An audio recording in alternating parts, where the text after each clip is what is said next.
Ya, pemirsa, sejumlah Menteri Bidang Hukum dan HAM hari ini mendatangi Istana Negara untuk bertemu Presiden Prabowo Subianto. Apa saja yang dibahas, kita terhubung dengan reporter TV One Yohanes Leonardo. Selamat sore Ardo, bagaimana perkembangan di sana saat ini? Apa saja yang dibahas dalam pertemuan di Istana Jakarta pada sore hari ini?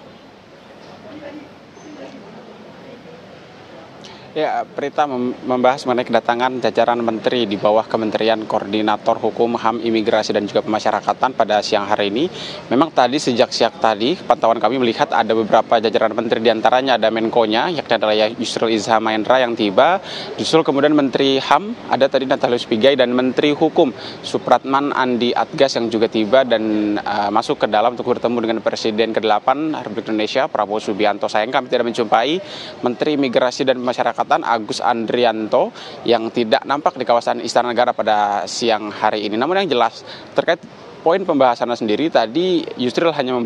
mengatakan bahwa pembahasan di dalam akan seputar dengan progres lini kementerian saja, karena memang disampaikan juga secara spesifik oleh Menteri Hukum Supratman Andi Adgas yang menyampaikan bahwa ada beberapa hal yang akan dikoordinasikan, termasuk terkait mekanisme pemulangan narapidana ke negara asalnya yang saat ini masih berada di Indonesia, yang kemarin isunya sudah bergulir dan bahkan digulirkan juga oleh Menteri Hukum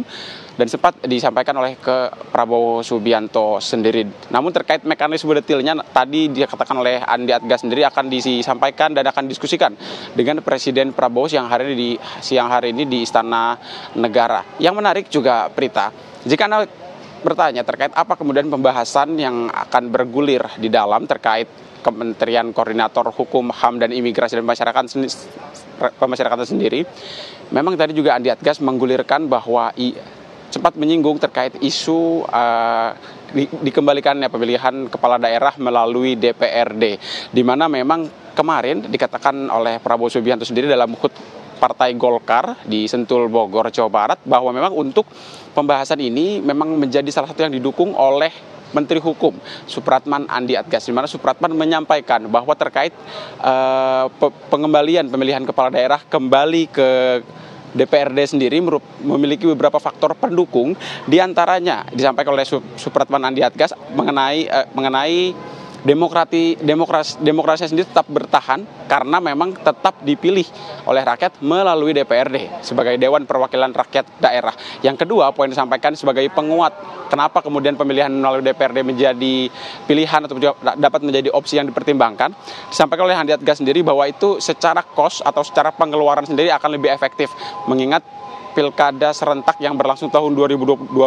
ini sendiri sudah menelan biaya mencapai 28,6 triliun jika kita berkaca pada data penggunaan dana sendiri oleh KPU yang disampaikan oleh Ketua KPU Muhammad Afifuddin pada beberapa waktu yang lalu sebelum Pilkada bergulir pada bulan November kemarin. Lalu juga yang tadi dibahas oleh Andi Adgas terkait DPRD memilih kembali kepala daerah, ini memang kita disampaikan tadi Andi Adgas bahwa ini bukan kali pertama juga Indonesia pernah mengimplementasikan peraturan serupa, karena memang jika kita berkaca, Indonesia pernah beberapa kali menggunakan metode serupa pasca tahun 1945 ketika Indonesia pertama kali merdeka, di mana untuk pemilihan melalui DPRD sendiri khususnya berubah pada tahun 1999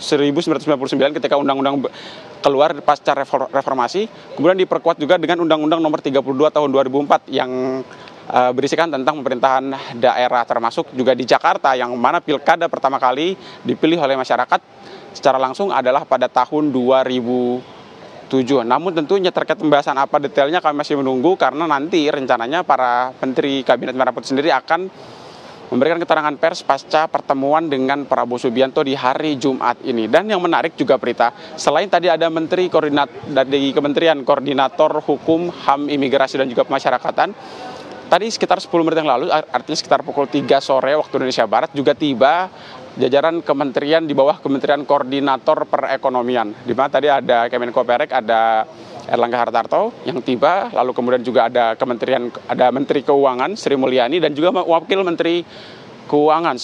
yang juga tadi tiba dan masuk ke dalam Istana Negara untuk bertemu dengan Prabowo Subianto. Tentunya seperti Anda di studio maupun juga masyarakat di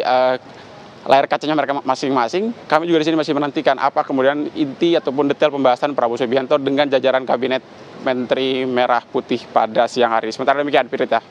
Baik, terima kasih Yohanes Leonardo Rudolf atas informasinya. Selamat bertugas kembali.